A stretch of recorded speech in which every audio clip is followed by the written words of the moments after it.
Goeiemôre almal. Wat 'n wonderlike voorreg is dit nie om vanoggend weer 'n boodskap met julle te kan deel. Dankie dat jy vanoggend jou tyd vat om hierna te luister. Psalm 119 vers 44 en 45 sê: Ek wil u wet voortdurend nakom, vir altyd en ewig. Ek wil in hierdie wye ruimte voortbeweeg, want u opdragte ondersoek ek. Nou as kind onthou ek van 'n oom in ons kerk, wat altyd as hierdie groot Christen beskou is.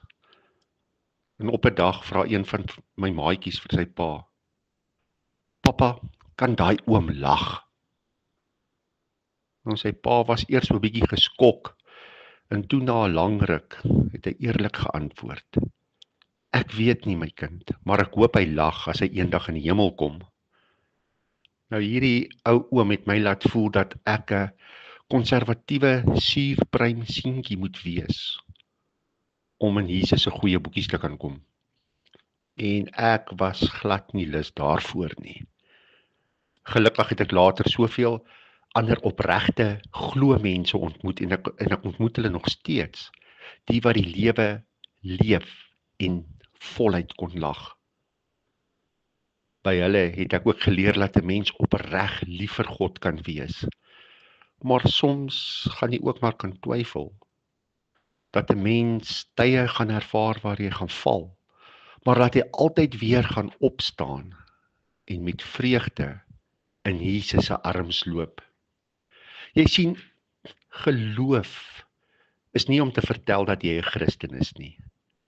Dis ook nie om soos een te probeer lyk deur met 'n frons van 'n ernstigheid rond te loop nie. Geloof is om saam met jou Vader in die hemel die lewe voluit te leef. Om te lag en te speel, te eet en te drink. Dis om die lewe met al sy fasette te geniet.